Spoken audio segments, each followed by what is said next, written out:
Hang on, no. Anyway, yes, welcome to everyone. This is successcafe.tv, and I only realised that I hadn't switched on the computer about 3 or 4 minutes beforehand, so we nearly missed this. So it's my fault. Anyway, I'm here. Anyway, successcafe.tv. Yeah. So today's headline is the magic of asking the right questions. Now, this can be or could be a bit like going down the rabbit hole. So we're going to try and cut it down a bit so that it doesn't take over long, and hopefully we can finish within 30 to 40 minutes. Target being 30 minutes. So and let you folks get on with your evening. Yes. Anyway, my co-presenter is Warren Connolly. Hi, folks. Good morning, good afternoon, good evening. Now, quick question: do you think that asking the right questions is important on a general basis? Hypothetical? You mean, is that a hypothetical question, or is that... Well, not really? No, it's not hypothetical. It's actually... is that directed towards me? Yeah. Look, questions are. It's the gate. Yeah, they're the gateway to communication. Without questions, you have very limited dialogue. So, indeed. Well, that's not exactly true, because if you've listened to ladies talk, they can talk for hours about absolutely nothing. And I've had that confirmed by many ladies, by the way. Yes. It's not my own observations. So they laugh about it when you say that. They know. Women listening to this will know exactly what I'm talking about. And I wish that I could talk like they could for a couple of hours. I really could. I think my communication is pretty good, and I know yours is, Warren. So it's a different type of communication. I mean, you literally, if you were on Facebook, let's say, and you were talking to someone or chatting to someone who hadn't spoken to for years, then you wouldn't need to ask too many questions because it would flow, because there's lots to talk about. But what we're talking about is being in situations where it's advisable to ask questions. Otherwise, you don't get the information that you're really looking for, So we've all experienced times where we've not succeeded at being good at something. We've not succeeded at being a good listener, perhaps even without realising it. And I think you should have a communication with that dog. Those dogs. I was actually having a chat with somebody early on about training dogs, and this is communication as well. With dogs, you don't really ask the right question or not. And I wanted to say to him, I have more command over the dogs that I don't own downstairs than I do over my own dog. Does he say hello, Warren? Anyway, so going back to what I said, there's times when we haven't succeeded in a conversation, even, because we've not been a good listener. Now, there's an old saying, isn't there? You've got 2 ears and 1 mouth. And I would actually say do 75% listening rather, and do 25% talking, if that sounds a bit more what they call conversation generosity. Yeah, because I mean, also with but you only need to really do 25% of the talking, because if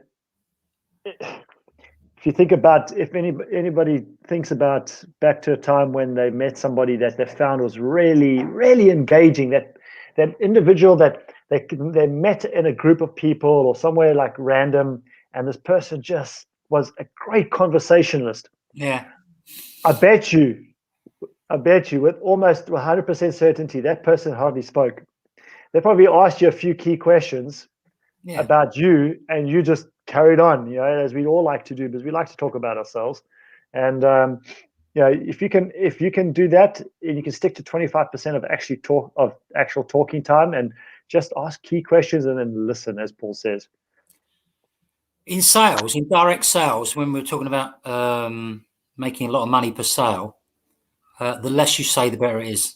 And I would say I reduced it to probably between 10 and 20% of the talking. So you had to, admittedly, I was talking about, it's the same conversation every time, near enough. The only difference was the person involved and their experience of life. And so really you wanted to draw out from them and find out all about them to see if they would qualify for your time, you know, and whether they were looking for an opportunity. Anyway, or looking for anything for that matter. have a look, yeah, for anything, yeah, yeah. Rather than talk to someone in the bayou, you know, who's it's quite happy sitting there drinking beer all day. But and that's no disrespect to anyone who lives in the bayou. But, that was my first sales conversation. I always remember. Oh, really? Okay. Oh, yeah, I'll do that another time. That's very interesting. Anyway, I met Wilbur. So my question to everyone else is, have you had this experience when you've not succeeded at being a very good listener? And also, have you had an experience where you've been superb as a listener? So let's know in the chat. You know, I think great questions enhance the listening experience. And in fact, you get better answers. Would you agree with that? Yes, invariably, you probably most likely will get better answers if you ask great questions. Also, sometimes just the simple questions that can really simple questions in essence, but unfamiliar questions can also elicit fantastic answers from people. Yeah, off the cuff ones. Yeah, not even just off the cuff. It could be a preempted question, but it doesn't have to be a great, mind-blowing question. You know, like what is your vision for your future, kind of thing. No. Oh, no. My description of great would be the one that elicits the answer. Yeah. You know? Yeah. So, okay. So what I want to do is just during this talk is just run through some examples, because you just cannot. It's so vast, this subject, that we can't cover everything, obviously. But so I've already primed you, Warren. So as you know, I've been honest to the audience about, let's say, as you're a personal trainer, you've got this new person that's going to start or wants to get started. What type of conversations or what type of maybe short sequence or question answers are you going to ask that person? First one is typically, what are your expectations? Because they have invariably come to find me or find somebody like a personal trainer or a wellness specialist like myself. So they're looking for something. So I want to know, what are your expectations? And then after I have an understanding or bearing of what the expectations are, I then start to find out to them what's more important to them than anything else on whatever their journey is, regardless about whether it's regarding personal training or, you know, whatever else I do. It doesn't really matter. It's just, for me, it's about finding out what vision does that person see for themselves in their future and their lives. And it depends.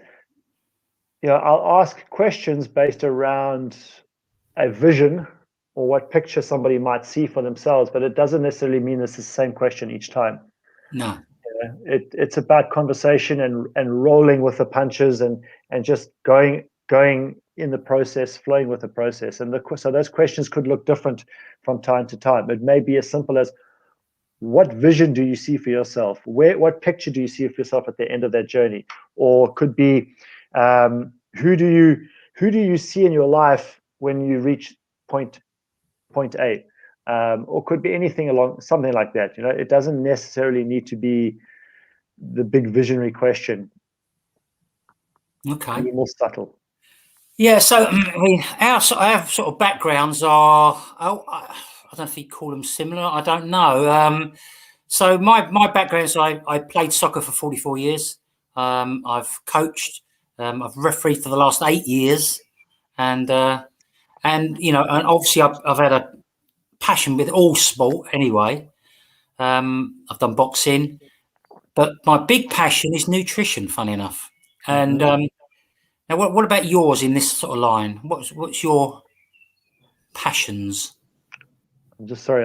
The birds behind you caught my attention. That sounds so beautiful behind you there. Yeah, I mean, I think I know where you're leading towards with this line of questioning. But yeah, for me, my biggest passion is seeing people's lives change. It doesn't necessarily mean that yeah, it's relevant whether it's through fitness or nutrition or their mental health. It doesn't really matter what vehicle takes them to a life-changing experience. That's what my passion is. Yeah. Yeah, I think we're very similar, but we've got these different angles that we come at things. Sure. So, which is interesting. Yeah. Okay. So the idea is like if you were the questioning that you would when you talk to a new person or even an existing customer, you're looking to elicit information from them, so that it's the best way of helping them. Would that be fair? What, the questioning is the best way to help them, or the form the of the questions you questions? would ask them. Yeah, The questions of that would, course. in the long run, would help them. Yeah, it's not going to just be a random question that I'm sucking out of the air around me. It's going to be something like, what would they like to see more of in their life? Yeah. And that is across the board. That you can ask a question like that in any context. And then another one would be something along the lines of like, what do they want to see less of in their life? Because very few people contemplate these questions. They have these amazing dreams in their heads, and unfortunately, fewer and fewer people do have amazing dreams in their heads. So they don't ask themselves these relevant questions and very important questions. As much as you may want to see something fantastic happening in your life, people don't often think about what are they willing to let go of as well. In order to move forward, you need to let go of stuff from time to time, and be able to ask somebody a question that enables them to think like that. That can be very powerful, because now you're opening up the door to a whole new angle for them. Yeah, I think also that, I mean, as you know, I used to be a police officer and a detective, and and did that for many years. And when you're questioning to a suspect is much different to a questioning of a witness. Okay, what you want when it's a witness, you want them to open up to you and speak as much as they can in their own words. When you're dealing with a suspect, you're a bit cagey how you're asking the questions. You can hold back some of the evidence, all this type of thing, so they don't know. And I'm going to give you an example. All right, it is an example. We dealt with, as I say, I'll cut to the chase. We had a milkman who was stealing money, and when we caught him with the marked money, right, and everything, he said, because he didn't know it was marked, obviously. He said, "Oh, my customer, I've known him for 25 years," and he said, "Treat yourself. There's my wallet. Take the money." He went, you know where this is going, don't you? What he didn't realise, and his solicitor failed to ask, was, is there any video evidence? Okay. So we interviewed him. He told us that story. Then we went back. Then we went back in, right, and showed him the video. And he said, "No." He's, kept saying the same thing. And so we had 2 more videos to show him, and there were 2 previous days or something like that. Where he'd stolen money then as well. In the end, he just caved in. I mean, and you didn't have to. You didn't have to be forceful in your interview at all. Of course not. The evidence, just the evidence done him.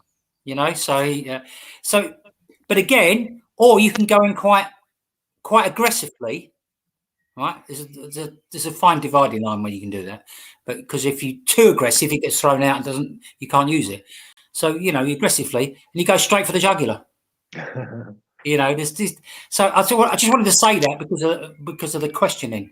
It depends on the circumstances of who you're talking to, what you're trying to find out, and as to how you do it. So when I used to interview people for jobs, I would sit them down and I would start to just have a conversation with them. And as I'm having a conversation, I'm asking them questions about them and what do they see their future looking like, and because I wanted to have an understanding and a bearing as to whether this person had a future with us. Okay.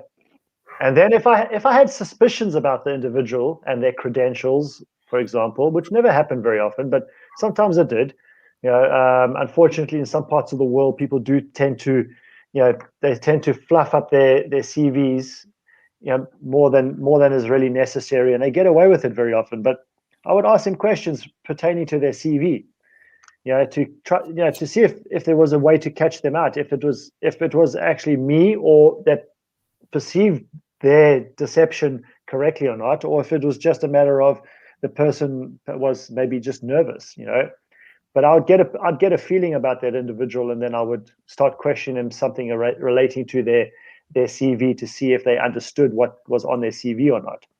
And sometimes people just don't know what BS they've put down. So I know the title is The Magic of Asking the Right Questions, and it is magical because potentially the right questions can lead to magic in your life, and it's the same goes for if, often people, when they get frustrated about their own circumstances or predicaments, they start asking questions, and whether they're asking those questions to themselves or to God or whoever, whatever, they're asking questions, and very often it's incessant questioning. And we will typically ask the wrong type of questions, disempowering questions, like why, for example. Yeah. Why is this happening to me? That's not going to lead you anywhere but to despair. If you keep asking why, you're playing the victim. Yeah. So, then it's about turning that question around and creating a powerful question for yourself. And this is where the potential is for magic to happen. So, there's an art in some aspects around this as well, in asking the right questions. And I've learned this through neuro-linguistic programming, through NLP coaching, is asking the right questions can be an art form. Oh yeah. And like for you in the police force, if you were interrogating somebody. Oh yeah, I mean, yeah. The the right question. I mean, well, I remember when I was speaking to people about in sales, doing direct sales, and if they excuse me, if they liked what they were doing, they were going to spend $22,000 or £22,000, depending on where they were. And so I used to put the boot on the other foot. I said, it's very, because you're going to make money out of it. Me, I would have been making money out of it, or they could have been doing it for someone else and they'd be making money out of it. So I didn't want it like a sales thing, because you start going down that route, it's like a needy sort of route, and you don't want to do that. You want to make sure you're getting the right person. Forget the money. That's what I used to say. Always forget the money. Don't worry about it. And a lot of times I would say to these people, right, after the right questions, you're not the right person. So, so I wouldn't even consider. Some of them would offer money to get going. I wouldn't consider it. A lot of people would tell me off for that, but that's me. I want to work with certain type of people. And but one of the best questions, this is the one type of question you get on an interview for a job. All right. So for those people that are going to get an interview for a job, pay attention a little bit. Right. And that is, if I had 6 people, right, that wanted this job, why would I pick you? Put them straight on the spot. Right. Oh, yeah. And it works a dream, because they then sell themselves. If they have any strength in their character. And I'm not putting people down who haven't. I'm just saying, it's hard. It was hard direct sales.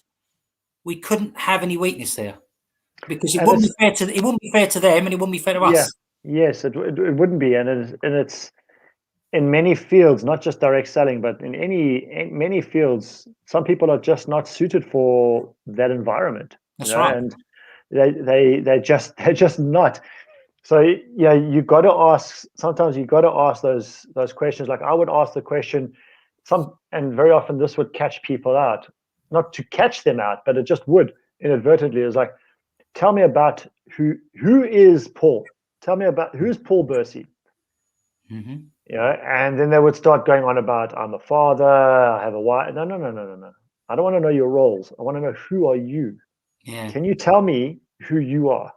Yeah. And that's important to me as well, because like you say, if I'm going to be doing business with somebody, I want to know that that individual has a good idea about who they are and where they are and where they're going in their life, not somebody that is desperate. I'm always willing to work with people that are desperate to a level, to an extent. not necessarily do business with them, but I'm willing to work with people and help coach them.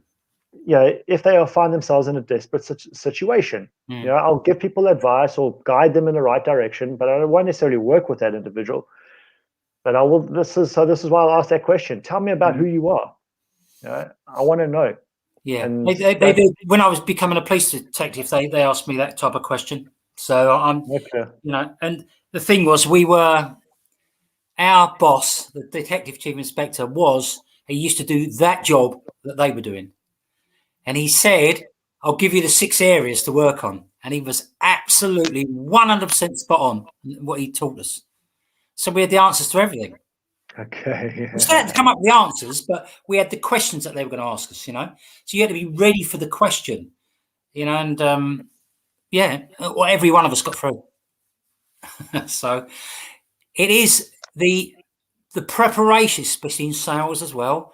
The preparation is nearly everything. Then you just add on a little bit of confidence, a little bit of commitment, commitment to learn, commitment to practice, and then you get stuck in. All right. And it's the same being a police officer. It's about confidence. Do you know the really strange thing is that the police never, ever taught us anything about communication. I know, it's strange, isn't it?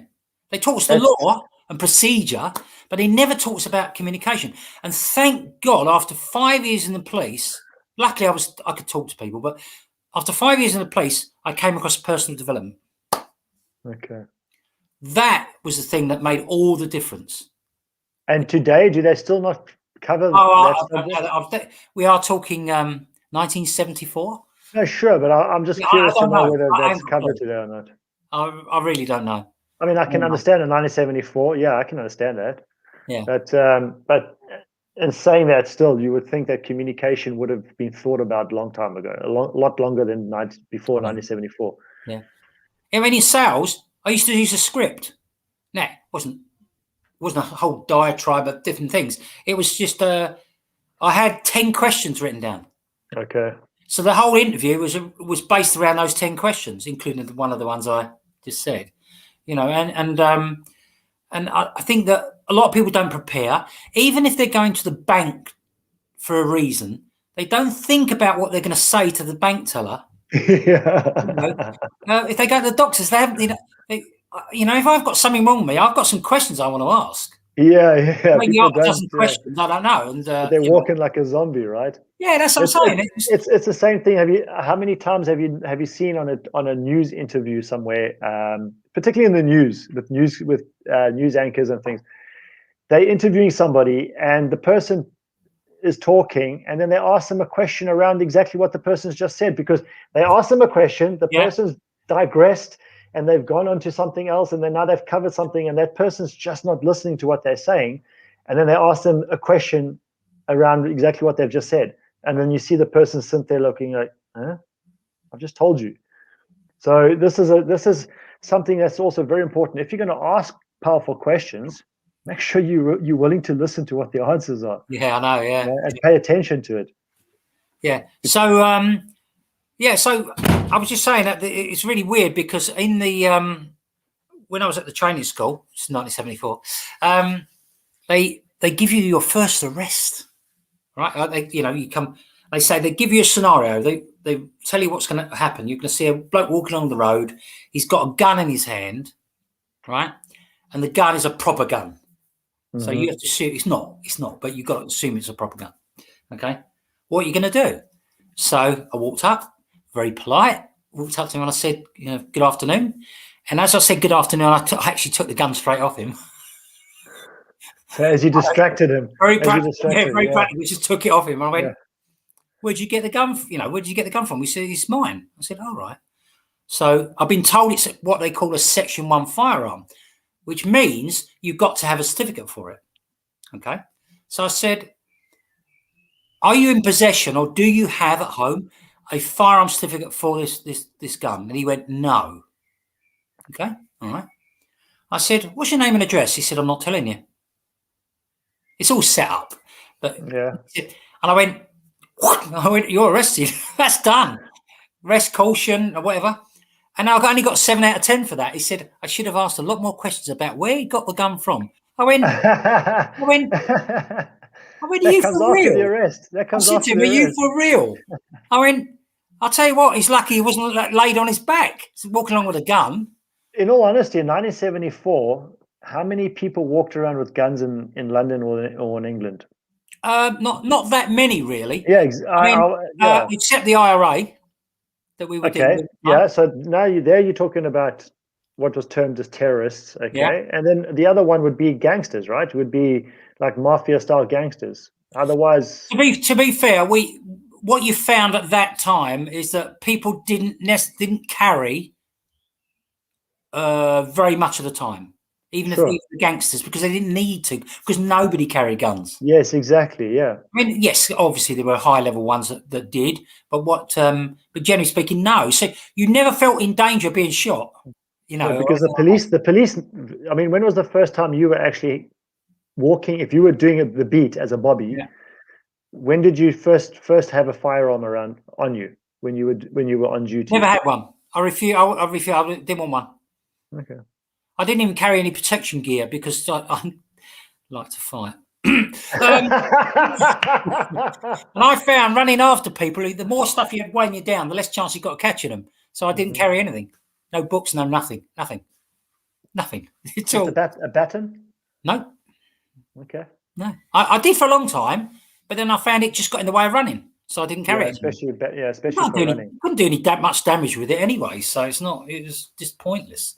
Yeah, there's another story about fighting, but questioning was everything. As a police officer, questioning is everything.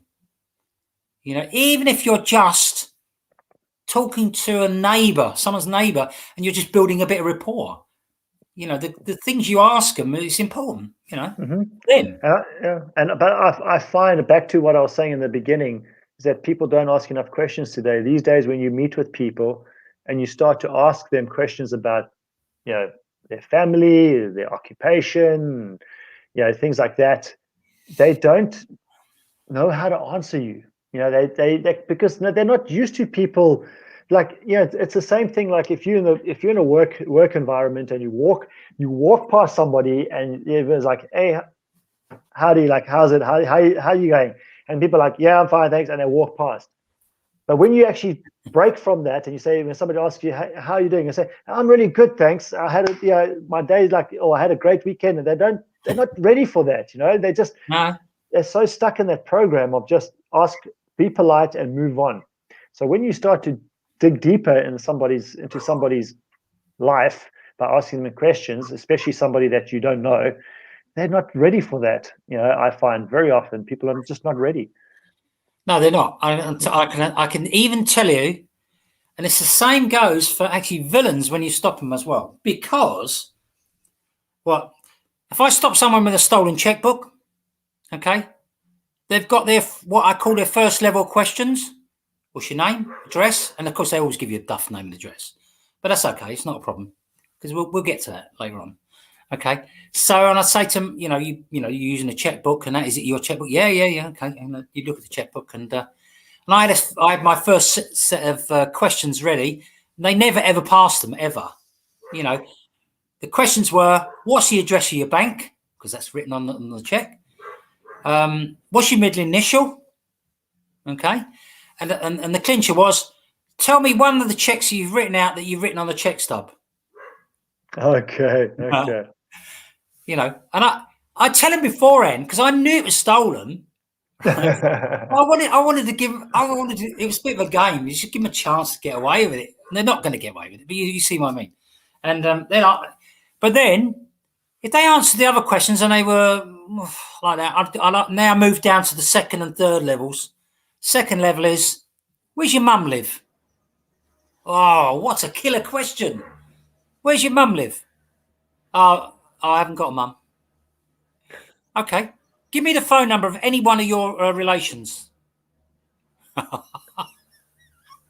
What school did you go to? Where'd you sign on the dole? Yeah, they're never ending amount of questions, and because these questions are cutting them, each one's cutting them. like an invisible cut. And in the end, they just keel over. Too many cuts. You know? I said, well, I'll give you a chance. You know, he didn't answer. And they never do. So even people doing something wrong, they'll have those initial questions. Whose house is this? Oh, it's my house. When he's a burglar. You know, yeah, okay. Who else lives there? You know, and it goes on from there. And so people, and the reason I say that is for all the 97% of people that are honest and everything else, is that when you go somewhere or do something, know what you want to say. It's quicker, you get better results, you know, and then you're doing something you like better than being down the bank or, you know, dentist or whatever. So here's why asking questions is vital. First thing, it helps you uncover the challenges you're facing. Okay. It gets information that is useful. All right. And speeds up the conversation as well. Unless you just want to sit there and have a chat, of course. And the last little bit was you get the aha moments by asking the right questions. Yeah. Sales, with it, whatever it is you're doing, important. You know, you get the aha moment. Aha moments. You know? So it's very, very, very important, you know. So we're not talking about the 80s band from Norway either. The what one? Aha, no. The 80s band from Norway. No, we're not talking about that. No, Morten Harket is the lead singer then. Yes. Yeah. I remember that, see? Well done, Paul. Yeah. And they were I didn't like them. Anyway, they were good. A lot of people did like him though, I've got to say. I liked them. I liked Aha. Yeah. I like Norwegian people. They were poppy. But I liked them. It was catchy music. Yeah. I like Norwegian people. The other thing about questioning is it keeps you in learning mode. True. A lot of people maybe are not in that situation where they're asking questions. And I think where you are, when you stop asking questions, I think you're on a mental decline. You know, you've got to, even if it's just asking yourself questions. You know, that's very, very relevant or very, very true. Yeah, and of course, I'd rather be in learning mode than judgment mode. Very true. I'm not interested. Look, if they do things that must stand to them, I'm not interested in that. You know, I think it's important for people like scientists to always have that question in mind. They're always asking questions, and that's what it's all about, isn't it? It's not science isn't a one-sided thing. You know, it's the whole thing. You have to ask. You say that, but I you know, there are some people out there whose material and works I follow and they say that in many cases in science these days, scientists are no longer asking. No, they've got a fixed view. They think they have all the answers to everything. Yeah. What you've got to look for is the truth as best you can. And this is the same in our industry as well. In the wellness industry, you got to constantly keep asking questions because the information around us changes so frequently, you know. And so especially if you're in an industry or some kind of business where, you know, the relevance, or not the relevance, but the information that you have available to you can change. You know, if it's like a mathematical equation, for example, if you're in the maths or IT business, IT as well, that changes so frequently these days, or it always has. But if you're in something like, let's say you're doing maths or history, the information is not going to change very much, is it? So you don't necessarily need to ask too many questions unless you just want the answer to something. But otherwise, like in the wellness space, you need to be asking questions frequently because things change, information changes, and science and that around what we do changes a lot as well. So it's, yeah. And the history is written by the winners. Always true. Think about that one. Yeah, that makes you think a little bit. Yeah, and this is why I say when I said sometimes, you know, history generally doesn't change very much because it has been changed in the last 10 years. A lot of history has started to change. You know, the information we thought was right from a historical perspective has changed quite significantly in many areas. So yeah, even history. Here's a bit of history for you then. I know everyone. Well, let's see if you know. Two major things happened in 1812. Do you know what they were? No. I know. I take it you're not British, so well, one was the Battle of Waterloo. where Okay. the Duke of Wellington defeated Napoleon. There's lots of different questions asked from both sides about, or if this had happened, if that had happened, did it really happen this way, and so on, which is fine. The other thing was the British burnt down the White House. Did you know that? 1812? I know that the British did burn down the White House at one point, but I didn't know it was 1812 as well. I'd like to say to all my American friends, we're sorry, okay? No, you're not. We are. We go and break them. But you can't be sorry for what your ancestors did. No. I'm saying and they're not even your ancestors. I keep trying to make up for it. And they did dump our tea in the Boston Harbour. Yeah. Okay? Yeah. So yeah, one's shooting someone with a cannon, the other one's a pea shooter, really. But there you go. So if you're asking a question, should you be rushing to provide the answer, or we should be rushing to get the answer, or should you find out all of it, the whole thing? Should you rush? Is it the art of just asking one question and then hoping they're going to give everything that you need to know? No, I mean, I think if you were to go down that route, you'll probably struggle and face challenges continuously if you're wanting to rush at getting the answer from people. Again, it's just be willing to listen. That 75-25. Yeah, that's right. Yeah. Be patient with people, because people don't always have. They may know the answer to a question, or they may be able to, like me, for example. Very often, I have it in my head what I want to say, but often it doesn't come out the right way through my mouth. So my head has one answer, but what comes out of my mouth is different. So sometimes I need to slow down myself and think about what am I going to say, because I don't eloquate it quite correctly as I should do sometimes. So you got to be patient with people. Yeah, we shouldn't rush in to provide the answer, to give the solution, or take up a challenge. We should at least give ourselves a few seconds to think about things before we commit. But the other thing about questioning, it's a good self-management tool. It keeps you focused on the big picture. Okay. So that's another good thing. So Warren, let me ask you a question about this, and we won't go on too much longer. But I'm throwing this out here. So if you're doing because you do lots of videos showing exercises and things like that, yes? Mm-hmm. Okay. Have you ever on your videos asked a question of someone or the people the watching, audience,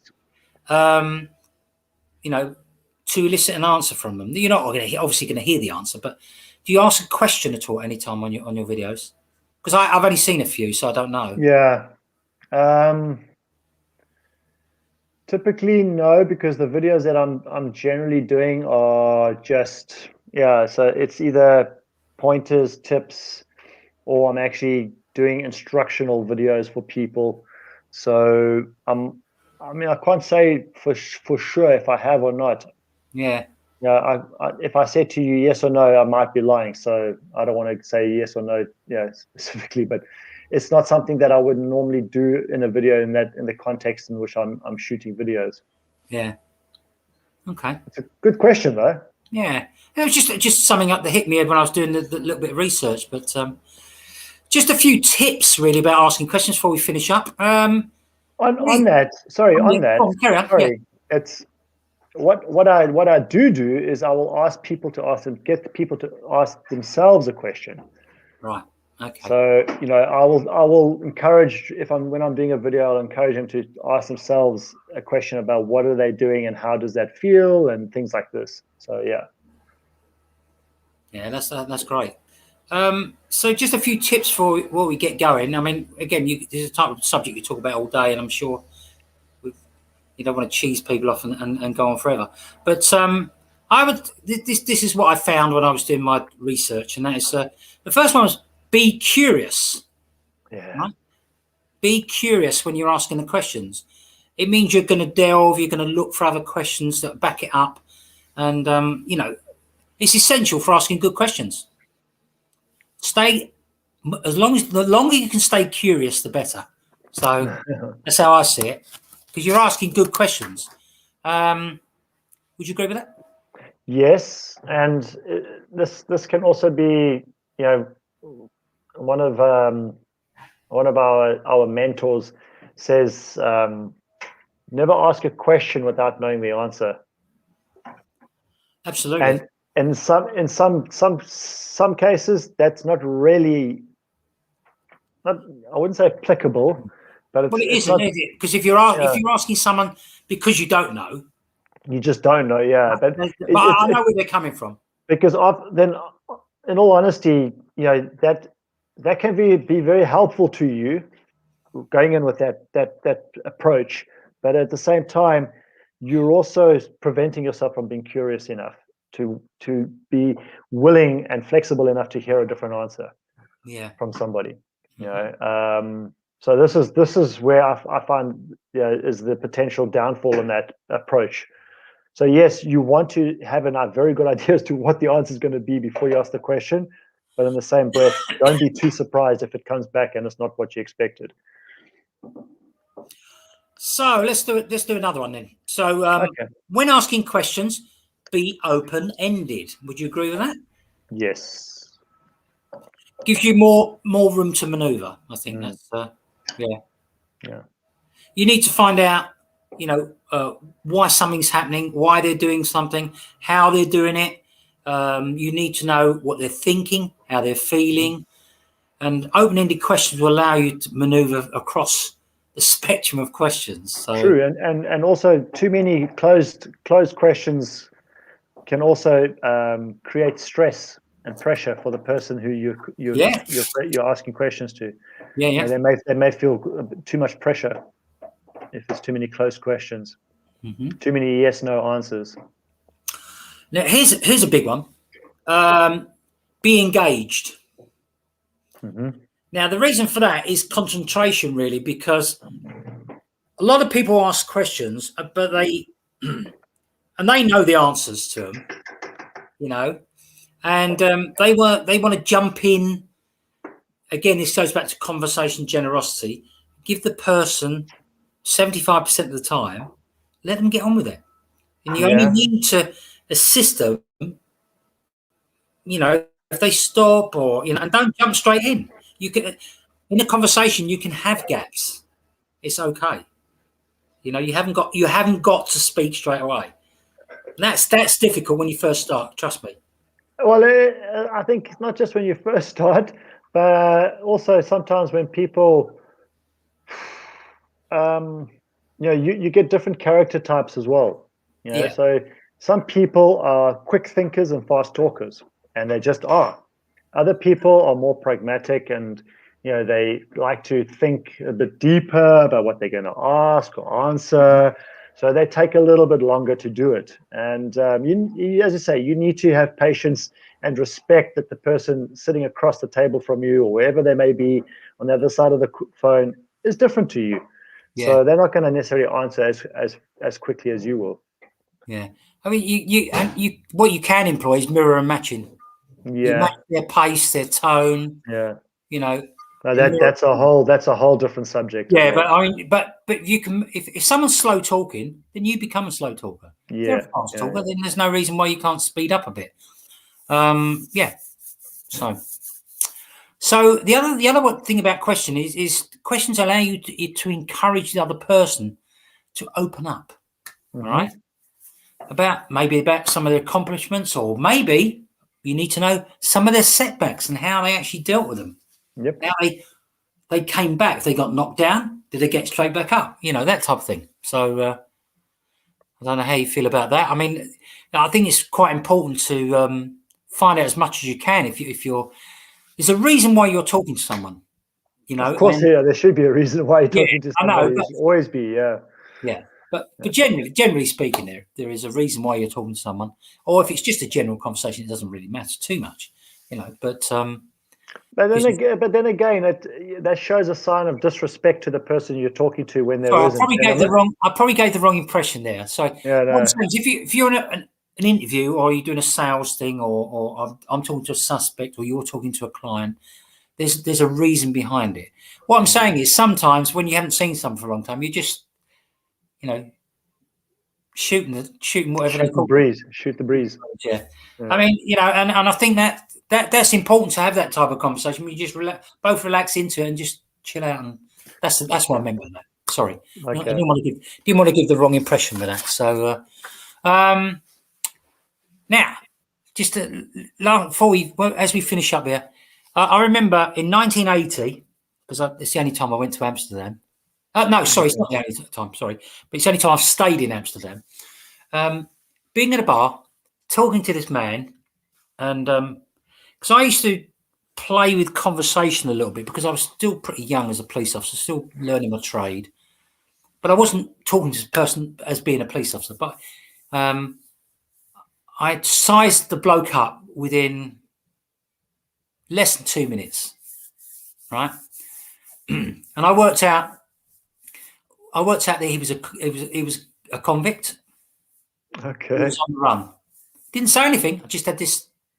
So I said to him, a bit dangerous in the bar, but they go, I mean, you're on the run, aren't you? No, seriously, I did. I said to him, you're on the run. He went, yeah, how did you know?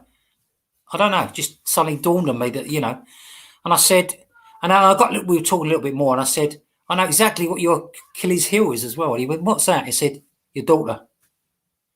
He said, how did you know I got a daughter? I don't know. There was something about this bloke. He gave off this information without actually asking direct questions.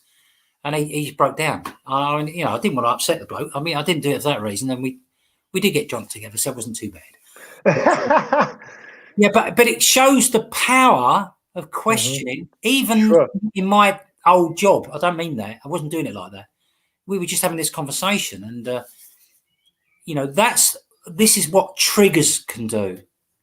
Yeah. And I know it's a bit off, but I'm not going to talk about it too much. But you can trigger something in someone. Now that can be good and it can be bad. But hopefully, if you're doing an interview or doing sales or something, it's good. They think something they've done really well, or whatever it is. So don't for a moment think that by asking questions that are bringing up pain points for somebody that's actually going to benefit you or them, because no.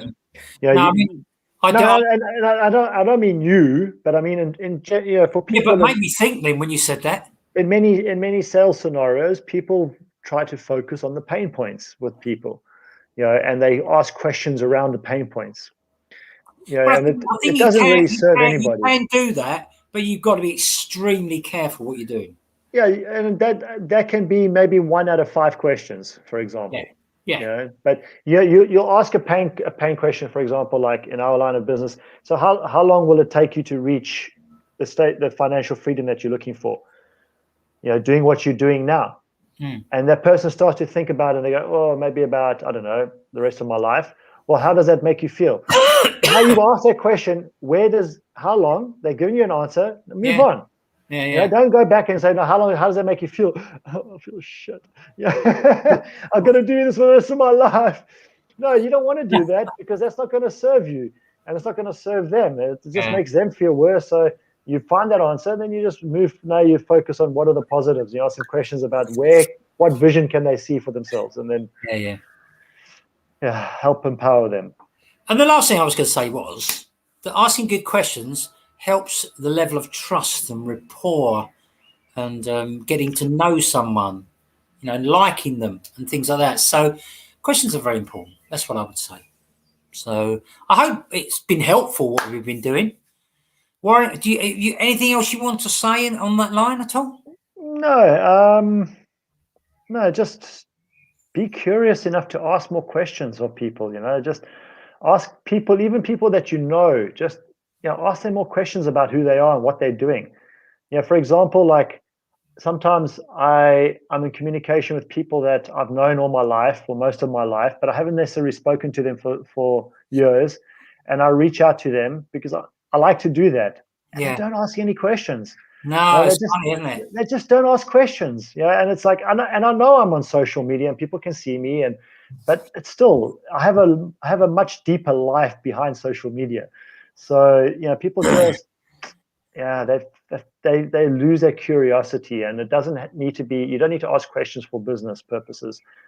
Just respect people and learn how to communicate with people by asking questions. Yeah. That's it. Yeah, and because the other thing is, get yourself around people that are on your level or above.